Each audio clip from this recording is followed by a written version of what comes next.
Ya, selamat datang di podcast HMDIK. Pada ini adalah proker pertama kami ya, Bu, Bapak.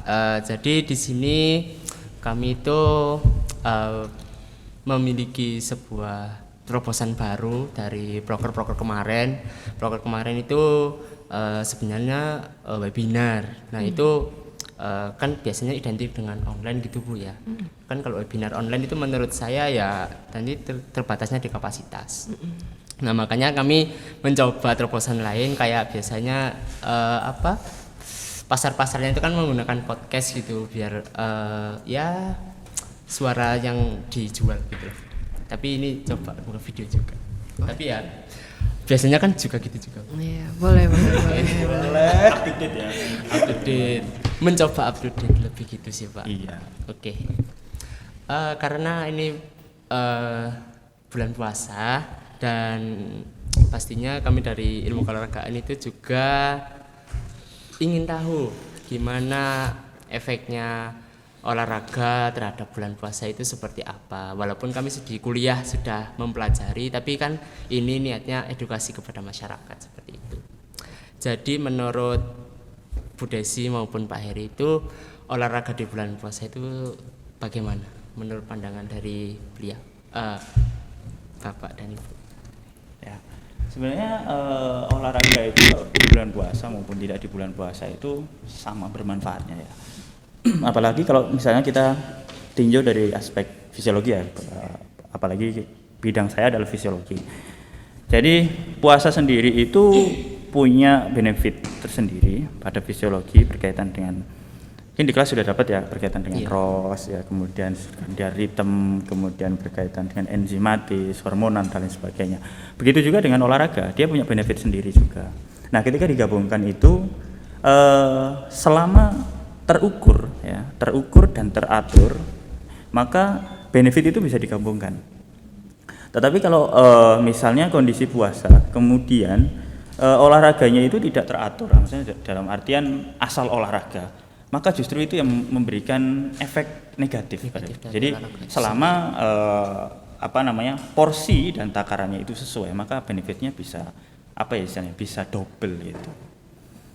Itu apalagi teman-teman dari olahraga ini kan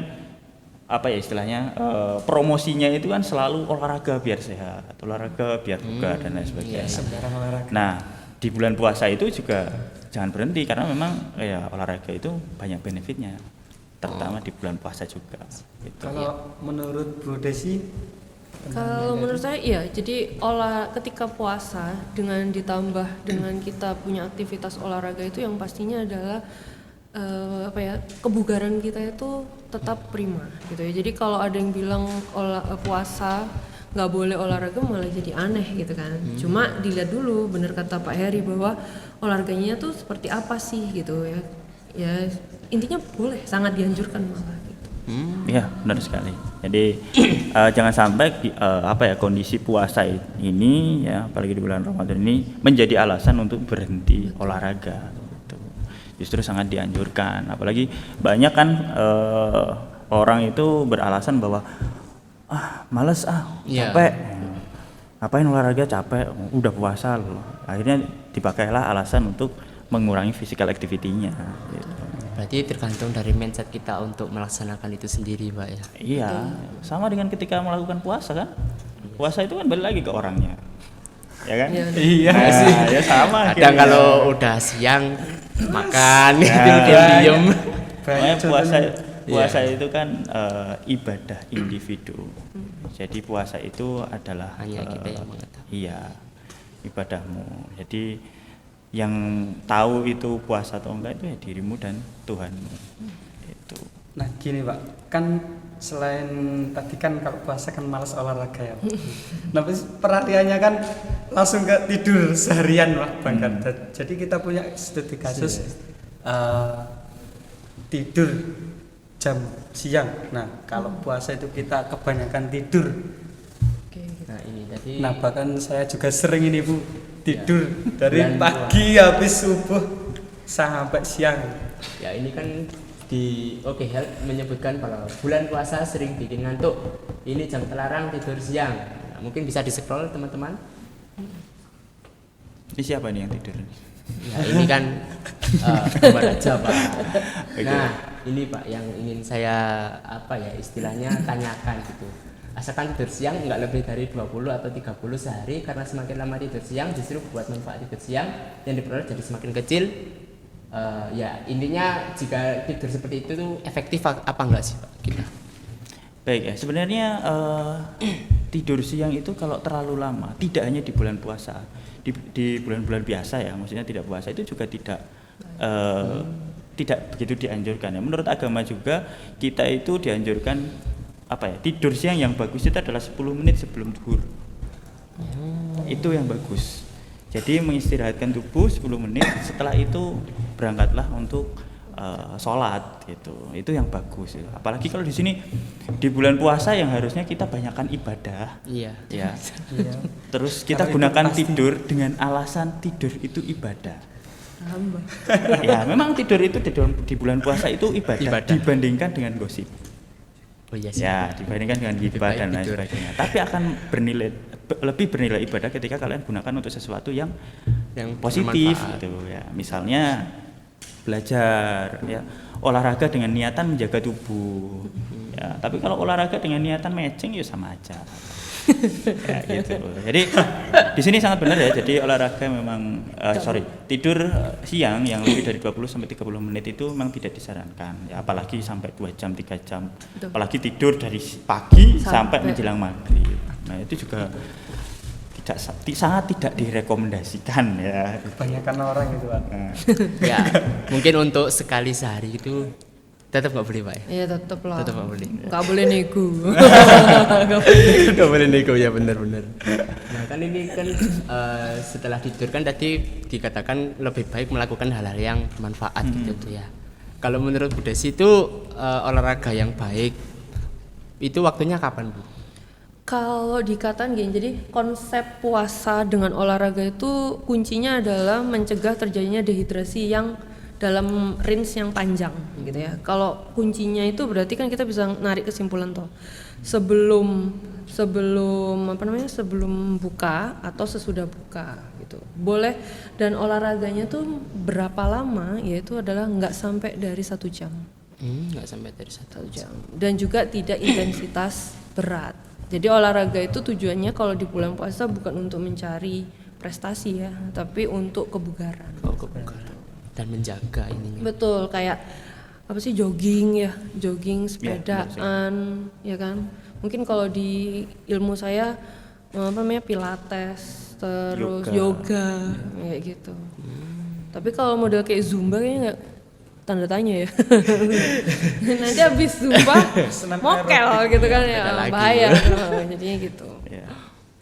Jadi kalau memang kalau olahraga di bulan puasa itu disarankan adalah olahraga yang sifatnya adalah aerobik dengan low intensity. Itu sebenarnya olahraga itu apapun olahraganya itu selama itu teratur dan terukur, kan yang bisa mengukur kan diri sendiri. Nah itu juga bagus-bagus saja itu. Yang penting adalah ada beberapa aspek yang harus diperhatikan ketika mau berolahraga. Yang pertama adalah tingkat hidrasi tubuh. Yang kedua adalah tingkat glukosa darah. Itu tanda-tandanya pasti nampak ya, tanda-tanda orang dehidrasi, hipoglikemi itu ya. Dan yang kedua adalah faktor lingkungan. Dimana kalau mau olahraga itu perhatikan tingkat polutannya. Ya. Kalau kita bisa bilang misalnya hidrasinya bagus, ya, kemudian glukosa darahnya bagus, pagi itu lebih bagus sebenarnya. Tapi kan ketika puasa itu jarang yang bisa mengontrol itu. Gitu, sehingga mencari waktu yang sekiranya dekat dengan buka puasanya gitu, sehingga kalori yang masuk itu akan menjadi sumber energi ketika melakukan physical activity itu. Kalau misalkan orangnya maksa tetap pagi hari, apakah dia sorenya itu bakal udah nggak bisa bangun? Contohnya gitu. Itu. Kalau menurut saya ya balik lagi ya. Kalau olahraganya hanya low intensity, jogging, jalan, bersepeda yang sekiranya durasinya nggak terlalu lama dan juga intensitinya itu rendah, saya yakin sih selama dia sahur ya, makan dulu sahur ya, itu pasti masih kuat kalau sampai sore itu. Banyak juga yang olahraga justru mereka pagi olahraga, kemudian sore dia juga olahraga. Balik lagi kan ke mindset ya. Iya. Kalau kita sudah beranggapan bahwa kita tidak kuat, Itu ya maka pasti tidak kuat, gitu aja. Tapi ya balik lagi harus bisa memanage gitu. Ya, manage. Nah sekarang kan kalau kan atlet kan juga banyak, karena sekarang kan kita rata-rata ilmu keolahragaan kan olahraganya futsal. Nah futsal kan paling banyak itu walaupun puasa tidak puasa itu kan malam hari. Nah kan kita energinya kan antara di tidak puasa sama puasa kan berbeda. Nah kalau di bulan puasa tetap dilakukan pada malam hari. Habis tarawih biasanya dari jam 8 sampai jam 9 atau sampai jam 11 lah paling malam. Itu gimana Bu secara Kalau dari ilmu saya gitu ya, jadi kalau seandainya kenapa sih nggak diperbolehkan olahraga? Sebenarnya bukan nggak diperbolehkan banget, jadi boleh olahraga malam itu adalah 1 jam setelah buka puasa untuk menghindari dari waktu tidur malam. Kenapa? Kalau seandainya nabrak tidur malamnya, maka ada beberapa hormon yang berpengaruh. Jadi recovery-nya itu nggak bisa maksimal kayak gitu. Jadi yaitu adalah hormon pertumbuhan. Jadi itu yang akan sangat berpengaruh ketika nanti recovery. Monggo sampai jam 11 malam monggo gitu ya, tapi 12 malam jam di mana krusial yang harusnya buat recovery itu jadinya kena kayak gitu. Jadinya nggak optimal. Yang ada tuh biasanya kalau kita coba cek lagi bahwa dia tuh malah jadinya tuh lebih lelahnya lebih panjang. Jadi besoknya dia tuh nggak mungkin jarang fit gitu, jarang fit karena udah kecapean banget di malamnya. mau malam Iya, baru tidur, habis olahraga makan terus tidur. bablas. Bablas Itu sampai fenomena subuh zaman nanti. sekarang. Iya. Ya, karena mungkin mereka terutama pada pekerja-pekerja biasanya yang memang waktu senggangnya mereka itu adalah malam hari.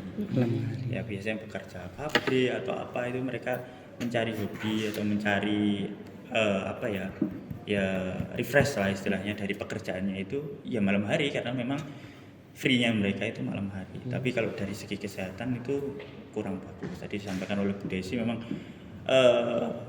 berkaitan dengan hormon ya. Kalau growth hormon itu harusnya ketika malam itu dia tersekresi secara maksimal. Ketika kalian gunakan untuk olahraga atau physical activity yang berat, dia justru akan tertekan. Ya, karena olahraga itu memicu peningkatan kortisolnya. Biasanya dampaknya adalah insomnia. Insomnia. Karena kalau hormon kortisol itu tersekresi, maka berpengaruh pada istilahnya kayak kita jadi susah tidur gitu loh. Ya, susah tidur terus stres oksidatifnya itu jadi semakin meningkat. Ya. Karena pada dasarnya kortisol itu ketika mulai malam itu normalnya, idealnya dia harus sudah mulai turun. Ketika kalian gunakan untuk aktivitas, maka yang harusnya dia turun, dia naik. Ya, gitu. Sehingga akan berpengaruh pada fisiologis tubuh secara umum. Gitu. Nah, jadi kan kita dengan berolahraga kan itu pasti akan memberikan efek baik ke tubuh kita itu. Tapi kan ada yang bilang kalau olahraga itu malah menimbulkan ada efek buruknya juga kan Pak, kayak meningkatkan rosnya gitu. Betul. Nah itu kalau di puasa itu bisa nggak sih diimbangi gitu Pak? Kalau sebenarnya puasa sendiri itu meningkatkan ROS ya. Puasa sendiri itu meningkatkan ROS dan malondialdehid, yaitu hasil metabolisme atau peroksidasi lipid. Kenapa kok peroksidasi lipidnya meningkat? Karena ketika puasa kita nggak ada intake makanan lagi. Jadi energi dari glukosa dan glikogen itu menurun. Sedangkan sedangkan tubuh itu harus menjaga glukosa darah itu stabil. Sehingga tubuh mencari jalan mencari alternatif sumber energi, yaitu dari lemak. Dari mana lagi gitu. Ya kan? Kalau masih ada lemak, akhirnya lemak yang digunakan untuk sumber energi dia dioksidasi sehingga meningkatkan produksi MDA. Nah, itu. Tetapi di sisi lain puasa itu juga meningkatkan antioksidan endogenusnya seperti latase, seperti GPX, seperti SOD ya, superoksid dismutase itu. Jadi secara tidak langsung ROS itu berperan dual rule. Ya, jadi dia bersifat merusak tapi dia juga Ada bersifat aset membangunnya. positif, yaitu sebagai imunomodulator. Jadi ketika ada ROS, tubuh akan secara alami membuat penangkal ROS-nya. Sehingga respon adaptasi dari proses tersebut itu akhirnya membuat kapasitas dari antioksidan tubuh itu meningkat. Yang awalnya misalnya kapasitasnya hanya 10 atau 100 ml. Ketika kita sudah terbiasa terpapar ROS, akhirnya dia menambah kapasitasnya untuk menjadi lebih besar. Makanya ketika awal puasa itu biasanya cepat lapar, cepat capek. Tapi menurut penelitian, setelah 3 hari puasa itu kapasitas antioksidan itu sudah mulai meningkat. Ya, kemudian puncaknya di 7 hari, 14 hari. Itu jadi sama dengan olahraga yang dilakukan dengan teratur. Ya, kalau di metodologi kepelatihan itu ada 18 pertemuan ya, 18 sesi. Itu tujuannya adalah untuk mencapai atau mendapatkan respon adaptasi. Itu. Tapi kalau olahraganya hanya sekali 2 kali ya respon itu nggak didapat akhirnya. Ya, gitu. Karena respon ketika olahraga itu prosesnya pasti meningkat. Karena sumber energi ini butuh oksidasi. Jadi dioksidasi untuk menghasilkan ATP dan energi. Nah, oksidasi ini pasti menghasilkan ROS. Nah, akhirnya tubuh membuat respon terhadap ROS tersebut untuk mengikat ROS tersebut biar tidak masif dan merusak sel tubuh. Itu. Nah, ini dia butuh waktu yang sekian itu tadi untuk mendapatkan respon yang istilahnya jangka panjang long termnya itu tadi. Nah, terkait antioksidan tadi kan kita kan ini tahu Bu, kalau makanan, nah dari segi makanan dan aktivitas sehari-hari kan kita seperti itu katakan. Ada yang olahraga dan tidak. Nah, itu kalau baik atlet maupun tidak atlet kan juga berbeda Bu. Betul. Nah, itu kalau makanan yang baik untuk kita untuk Dikonsumsi. nah, itu gimana Bu? Nyambung dari jawaban Pak Heri tadi ya, bahwa kan ketika puasa itu ROS memang meningkat ya, apalagi ditambah dengan olahraga gitu ya, maka makanan-makanan yang mengandung antioksidan itu diperlukan. Paling gampang kamu cari adalah yang mengandung banyak vitamin C, beta karotin gitu ya. Jadi ternyata itu ada di buah-buahan dan sayur-sayuran. Termasuk paling gampang gimana sih cara makan biar makan nggak banyak tapi kenyang lebih lama, yaitu kamu mengkonsumsi yang namanya karbohidrat kompleks atau karbohidrat sederhana. Paling gampang ya tahu sendiri lah ya, nasi merah ya toh, kacang-kacangan ya toh. Terus yang lebih baik lagi kalau bisa ditambah dengan susu. Susu itu walaupun kasarnya cair ya, tapi ternyata itu dia bisa buat bertahan lebih lama gitu ya, energi yang lebih lama karena dia kompleks. Walaupun cara pemecahannya gitu dalam tubuh itu butuh proses seperti itu. Jadi jangan sampai nggak sahur ya ketika kayak gini nih. Nah, dengan harapan bisa olahraga percuma gitu ya jadinya malah merusak tubuh gitu kan, seperti yang dijelaskan Pak Heri tadi. Kalau kita biasanya kan kalau bangun kesiangan kan jadi sahurnya pakai mie aja. Nah ini lagi tambahan nih, Pakai jadi mie aja. tips dan trik gitu ya. Instan apalagi anak kos. oke. Tips dan trik supaya tidak lapar ketika berpuasa gitu ya. Maka adalah yang pasti kita makan makanan yang tidak banyak mengandung gorengan pertama, tidak mengandung banyak garam karena garam kasin itu ya, asin itu bikin kita cepat aus bahasanya gitu kan. Terus yang kedua adalah yang mengandung kafein. Apa dong coba kafein? Kopi, teh, soda. Jadi kalau mau ngetes berapa lama puasa mau bertahan di hari itu ya jangan-jangan coba-coba makan itu tadi gitu. Itu akan bikin aus. Termasuk mohon maaf ya, kayak mie instan itu kan mengandung natrium yang cukup tinggi gitu ya. Jadi itu pasti bikin aus. Gorengan juga ternyata bikin aus. apalagi mie instannya campur sama nasi. Oh ya. Karbohidrat Apa, Bu? kuadrat. Oh iya kerupuk. Kerupuk nggak boleh juga pak? Ya kan gorengan. Oh iya. Jadi boleh. mie instan, nasi, kerupuk, oh, perfect itu. Oh iya. Makanan Anak sehari-hari. kos banget gitu ya. Anak kos. Ya. Iya sih. Ya ampun, lumayan. Nah kalau kita sahur sampai kekenyangan, sampai hampir mual, terus sama sahur kurang makanannya kurang, Iya. nggak pas gitu. Kan biasanya kan Sedikit. pikiran mindset kita kan kalau kita makan banyak bakal puasanya lebih kuat. Nah itu baik apa emang salah? Berat ya kalimatnya. Jadi kalau seandainya kita sahurnya itu udah dengan konsumsi yang banyak, maka itu nanti yang ada itu malah bukan energi maksimal yang didapat, tapi malah energi minimal. Kenapa? Karena beberapa itu tidak tercerna dengan baik. Jatuhnya itu kamu, mohon maaf ya, jadinya diare loh. Coba aja, kita coba-coba aja diare jadinya. Coba ada. Saya coba. Jatuhnya gua kenapa jadi diare itu tadi? Karena mekanisme pencernaanmu tuh nggak sesuai. mampu gitu ya. Kan ada itu kan proses pencerna itu ada jam apa ya? Ada kasarnya kayak pabrik tuh sekian jam itu bisa apa ya? Memproses berapa gram kayak gitu ya. Tapi kamu over limit ya jatuhnya jadi diare atau bisa jadi dimuntahkan.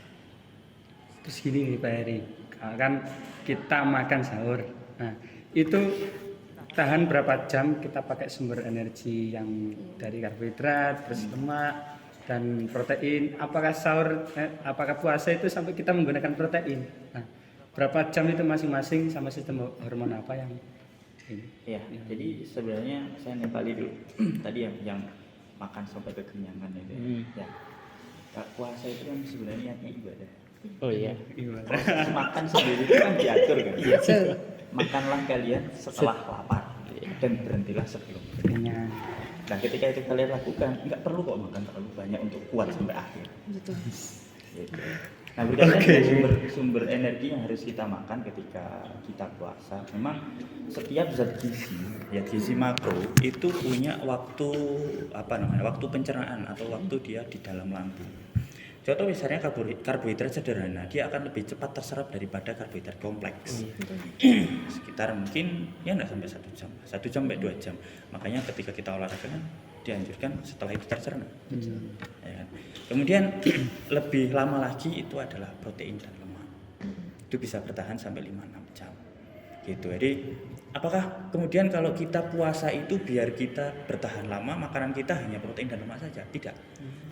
Jadi Ini mindset yang iya, memang dia bertahan lama. Cuman tubuh itu kan tidak hanya butuh protein dan lemak. Jadi makanya Kementerian Kesehatan itu kan sekarang merubah tidak 4 sehat 5 sempurna lagi, melainkan gizi seimbang. Iya kan? Karena tubuh kita itu butuh keseimbangan gizi. Dia butuh serat, dia butuh mineral, butuh protein, butuh karbohidrat dan juga lemak gitu.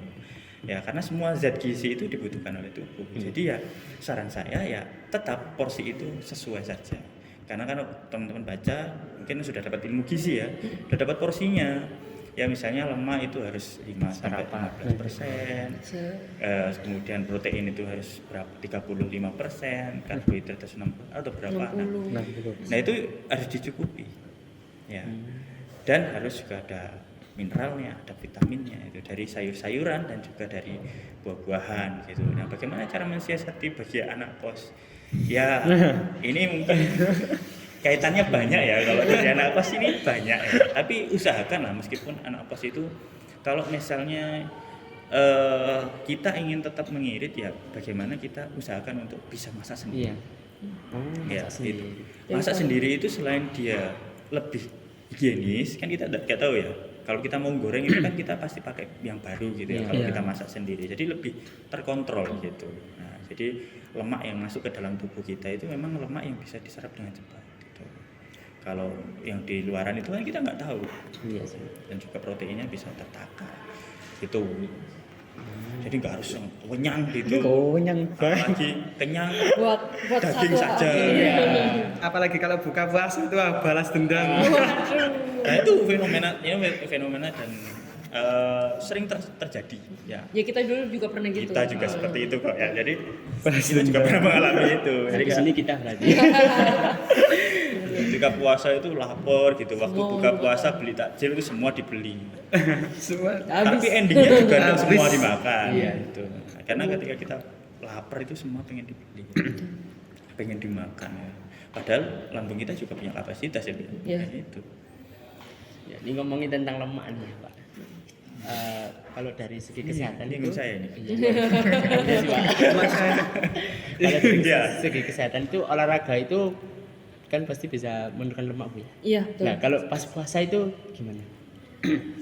Kalau gini ya, jadi orang kan ini adalah fenomenanya. Biasanya adalah ketika puasa, kalau dia kasarnya ya puasanya itu benar gitu ya. Biasanya dia akan mengalami penurunan berat badan, ya kan. Kenapa? Ya karena glukosa yang biasanya kamu makan gitu ya, itu kan minimal ya, dikurangi gitu ya. Yang ada di sahur gitu, terus ketemu lagi dibuka gitu kan. Maka energi yang kamu pakai kan otomatis energi cadangan gitu ya. Tapi tidak merusak yang namanya glikogen gitu ya. Dengan cara pembakaran dari lemak. Normalnya kalau kamu puasa gitu ya dengan porsi makan yang sama seperti ketika kamu tidak berpuasa, maka akan terjadi pembakaran lemak yang ada di dalam tubuhmu itu keluar, sehingga terjadilah penurunan berat badan secara alami bahasa saya gitu ya. Tapi ada juga nih yang misalnya puasa, dia tuh udah nggak mau sahur deh gitu ya, nggak mau sahur dengan harapan dia lebih kurus lagi gitu ya, maka akan jadi lebih bahaya gitu ya, karena cadangan glikogennya kepake akhirnya, merusaknya jadinya kemana-mana seperti itu. Kalau yang saya tahu jadi tetap harus sahur walaupun cuma dengan segelas susu atau dengan pakai kurma boleh juga, kurma itu boleh dengan air saja boleh ternyata. Jadi monggo gitu mau pakai mana. Berarti mau ini nurunin berat badan. berapa misal gini? Iya, kalau saya jujur aja udah turun nih dengan tambah olahraga lagi gitu kan gitu kan. Kalau saya lebih nurunin dosa. Berat ini. Gak ada trik dan tips, gak ada trik dan tipsnya. Ayo. Mungkin beratnya bukan karena lemak tapi Berat Karena dosa. jadi harus diturunkan. Ya, sejak kuliah ini emang agak susah ngatur Menurunkan dosa. Iya. Kan biasanya Berpikir untuk menambah dosa. iya, lebih banyak gitu. Gibahin dosen gitu kan. Doain gitu kan. Yang baik. Oh. Yang baik. Kayak memberikan liburan gitu. Yang baik, Bu. Semoga dan itu bener. Iya. Kalau misalkan kan kita lemak tadi ya, Pak. Lemak kan identiknya sama orang yang obesitas. Nah, itu program latihan seperti apa yang biasa digunakan oleh orang obesitas pada saat kita puasa kan pasti berbeda. Ya, ini berkaitan dengan program latihan ya untuk diet dan juga penurunan lemak, penurunan berat badan lebih tepatnya, penurunan berat badan pada orang obesitas. Jadi kalau pada orang obesitas itu mereka sebenarnya di dalam tubuh mereka itu sebenarnya sudah terjadi namanya stres oksidatif. Sehingga ketika kalian menentukan atau teman-teman misalnya mau menentukan olahraga penurunan berat badan pada obesitas itu harus mempertimbangkan beberapa hal.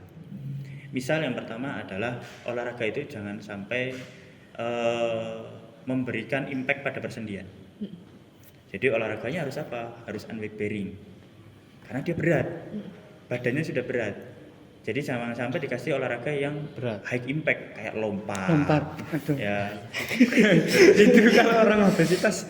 Wah, Nah, jadi akhirnya Bahaya bahaya ke sendinya. Jadi seperti itu yang pertama. Yang kedua adalah dia harus low intensity.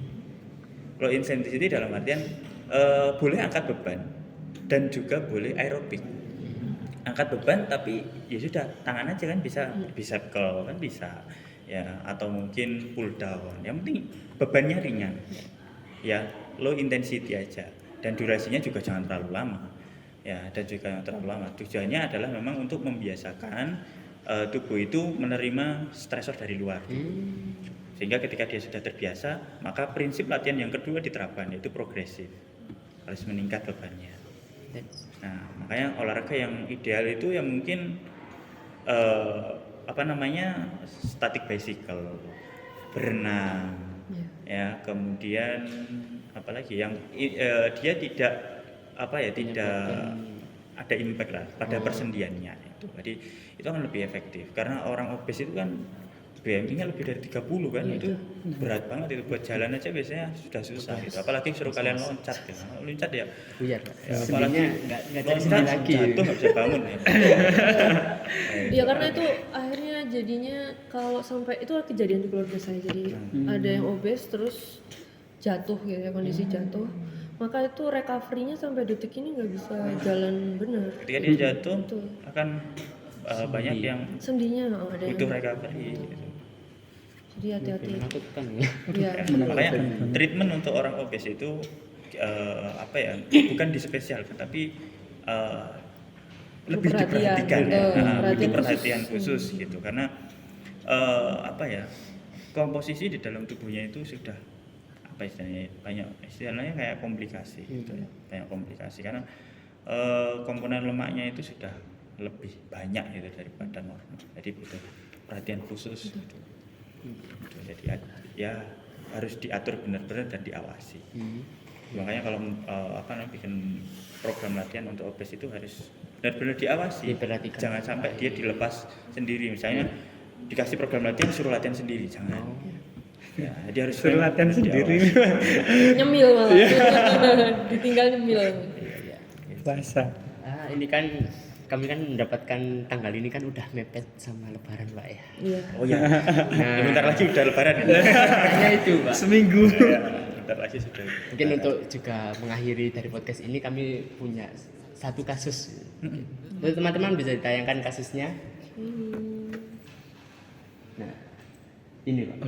Kalau konsumsi hidangan Kalau hari konsumsi raya. hidangan hari raya Idul Fitri, hati-hati ini 5 ancaman masalah kesehatan yang wajib diwaspadai setelah Lebaran. Nah, bisa dilihat teman-teman. Nah ini peningkatan gula darah kan tadi juga disebutkan gitu Pak ya. Kalau kita makan terlalu banyak itu kan dapat meningkatkan gula darah. Itu kan identiknya kita kan habis Lebaran itu kan udah lupa sama semuanya, inginnya balas dendam, balas dendam. Sebulan nggak makan. Makan sekarang Wah, hari ini benar lah Pak ya. Nah, Ya, benar. bisa di slide lagi. Nah, Asam urat naik. Nah, kalau ini saya kurang memahami. Asam urat naik ini gimana konsepnya Pak? Ya, biasanya kalau orang habis puasa nahan lapar, kemudian ketemu Idul Fitri atau Lebaran itu makanan itu tersedia banyak sekali. Iya. Apalagi kalau di daerah tertentu itu identik dengan opor ayam. Itu kan Kalau nggak makan nggak boleh ya, Pak. nggak boleh pulang kalau nggak. opor ayam tambah ketupat terus Mantap ya. minumnya Mantap. es. Nah, Enak sih Pak. otomatis kolesterol pasti naik, asam urat naik gitu, itu pasti karena asam urat ini kan salah satu produk atau hasil metabolit dari protein. Ya, jadi asam urat ini adalah hasil metabolit dari protein. Kalau hasil metabolit dari lemak itu MDA, itu tadi malondialdehyde. Nah itu kalau tidak terkontrol ya selain glukosa darah, asam urat, kolesterol juga pasti akan naik. Gitu. Tapi sebenarnya bulan puasa ini kan sebenarnya bukan tempat kita ujian, tapi justru di bulan puasa ini adalah bulan untuk latihan. Betul. Bukan berarti ketika lepas puasa itu kita bebas. Enggak. Justru ini latihan untuk menghadapi 11 bulan seterusnya.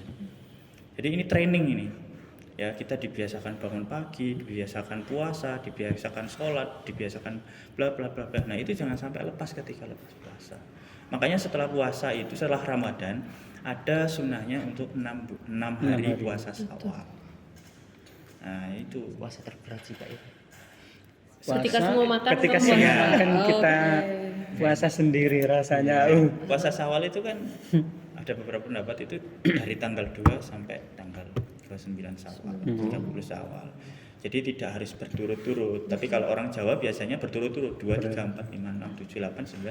Habis itu 6 ya, habis itu ke 7-nya itu Lebaran Syawal biasanya. Lebaran ketupat. Lebaran Iya. ketupat. Hari raya ketupat. Lanjut lagi Pak ya. Nah, berat badan naik. Gangguan pencernaan berat badan itu kan udah dibahas Pak ya. Iya. Kalau gangguan pencernaan ini atau mungkin pencernaan dia habis puasa terus peralihan gitu Pak? Enggak atau gimana? Sebenarnya kalau dari gangguan pencernaan ini lebih dari komposisi makanan yang dimakan sih. Ya, dari komposisi makanan. Kalau di situ bilangnya apa? Pedas berlebihan, santan berlebihan. Ya. Iya. Kalau yang namanya berlebihan kan pasti enggak, pasti akan mengganggu proses pencernaan gitu.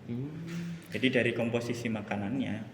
Kalau misalnya lebaran tapi yang dimakan salad, kemudian yogurt, susu dan itu kan yuk tidak masalah. Maksudnya dalam artian selama tidak berlebihan ya Boleh. Orang air aja kan bagus ya, tapi Iya. kalau kelebihan kan juga enak kan. Iya sih. Air padahal. Nah, apalagi ini yang dia kompleks gitu kayak pedas, minyak, itu kan sangat kompleks, pemecahannya lama, susah, rantainya itu juga panjang sehingga butuh waktu lama, sehingga dia juga butuh treatment di dalam tubuh ini yang lebih kompleks juga. Gitu. Apakah ada tips-tips untuk menghadapi hari raya gitu Pak? Dari Mungkin- Pak Heri. Oh kalau dari saya ya, Ya. tips menghadapi lebaran. Iya. Berat nih. Menghadapi makanannya sedemikian Soalnya rupa. takutnya ngaca gitu ya. Karena kadang-kadang saya sendiri juga nggak bisa, nggak bisa kontrol ya. Karena biasanya kalau lebaran itu makanannya enak-enak ya. Enak-enak jajanan. Yang nggak ada di hari-hari biasa ya. Iya. Keluar semua. Semua keluar. Jadi kadang itu wah ini enak ini makan, jadi eman gitu.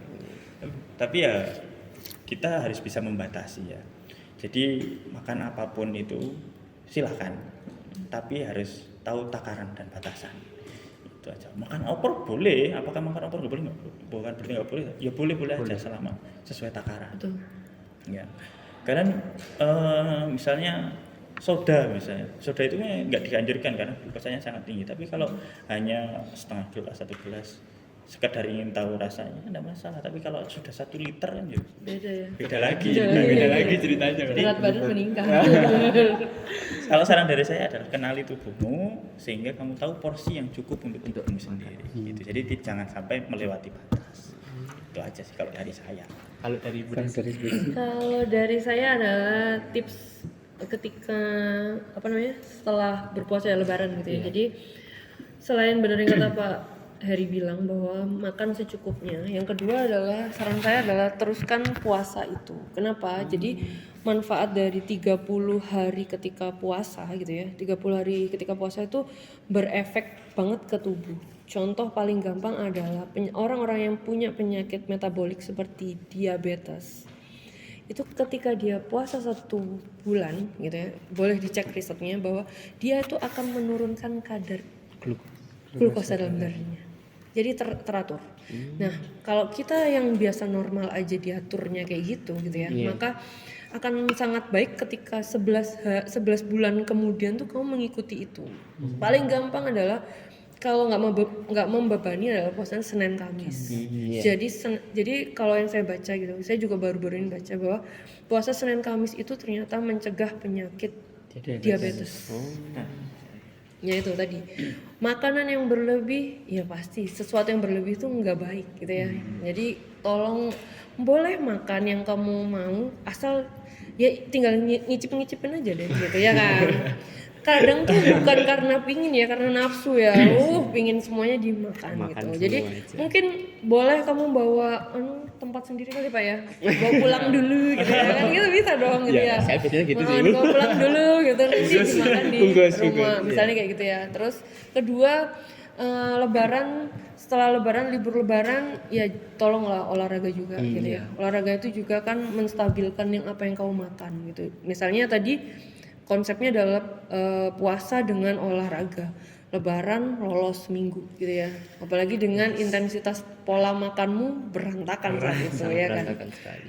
Jadi harapan saya ya itu tadi pilih-pilih makan gitu ya. Pilih-pilih makan karena siapa yang bisa menjaga dirimu ya dirimu sendiri gitu. Nggak bisa kita ngontrol pakai apapun. Jadi kalaupun pingin ya coba aja. Nyoba ya Rek, bukan mengetes 1 kilo gitu. Saya rendang 1 kilo gitu, coba dulu gitu kan. Iya kan. Ini namanya itu tidak dari Desi tadi berkaitan dengan puasa ya. Jadi Memang 1 bulan ini kita dilatih, benar-benar di training untuk disiapkan selama 11 bulan ke depan. Sebenarnya puasa itu ada mingguan, ada bulanan, ada tahunan. Kalau mingguan itu Senin Kamis. Senin Kamis. Ya, puasa Senin Kamis. Ya, bisa puasa Daud juga bisa gitu ya. Kemudian kalau puasa bulanan itu ada namanya puasa Ayyamul Bid. Iya. Puasa Ayyamul Bid itu adalah puasa di pertengahan bulan bulan itu ya, bulan Hijriah ya. Jadi tanggal 13, 14 dan 15. 3 hari itu. Ya, kalau menurut sabdanya itu adalah 3 hari puasa di setiap bulannya itu setara dengan setahun. 30 Oh, hari. 30 hari. 1 hari setara dengan 10 hari.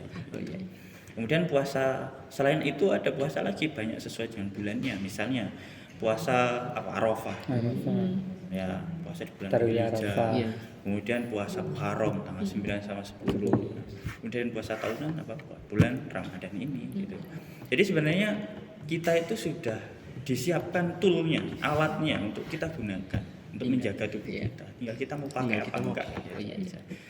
Kadang kita merasa bulan Ramadan ini adalah bulan penjara. Iya, karena nggak boleh makan Nggak boleh apa-apa. makan, nggak boleh ini, nggak boleh itu. Sehingga ketika lepas puasa Lost. itu semua itu jadi Semua kayak dimakan. meledak gitu. Semua Iya. nggak terkontrol. Ya. Makanya cara kontrolnya itu tadi dengan ikuti pola-pola yang sudah ada itu. Kalau buat puasa Daud yang sehari puasa, sehari buka, sehari puasa, sehari buka itu akan lebih bagus. Itu puncaknya puasa. Minimal kalau tahunan ya puasa pas ulang tahun, Ya. puasa terus malamnya traktir temen-temen. Kayak gitu kan. Boleh. Jadi setahun sekali doang gitu. Iya, setahun sekali doang. Manfaatnya banyak loh, terutama buat anak kos ya. Salah satunya adalah hemat, ya kan? Iya sih, bener. Puasa kan makannya kan nggak buka misalnya. Kalau nggak puasa bisa ngemil kemana-mana. Justru ngemilnya ini yang menghabiskan uang kan biasanya. Iya, Pak. Ya, iya. Apalagi Karena yang kita bahas sudah kemana-mana. Iya. Iya. Mungkin nanti bisa kita lanjut di beberapa pertemuan lagi, Pak. Oke, siap. Terima kasih kepada Bapak Heri dan kepada Bu Desi telah menyempatkan waktunya untuk mengisi acara dari HMDIK ini. Ya, kami dari HMDIK minta doanya semoga untuk proker-proker kedepannya itu lancar. Amin. Amin. Saran saya ini berkelanjutan, jangan hanya Ya. 1 kali. Ya, semoga nanti ada yang jadi agenda, melanjutkan. Bapak. Ya, Jadi episode 2. Episode 2 ya, teman-teman. tunggu episode Tunggu selanjutnya. episode Iya. berikutnya, teman-teman. Mungkin itu tuh. Ada dari tambahan dari Fatin? Udah, nggak ada. Jajah. Ya udah. Nanti bisa disesikan di episode 2. Terima kasih. Terima kasih. Makasih semuanya. Oke, thank you. Sampai ketemu lagi. HMDIK Jaya, jaya, jaya. Terima kasih. Terima kasih, Pak.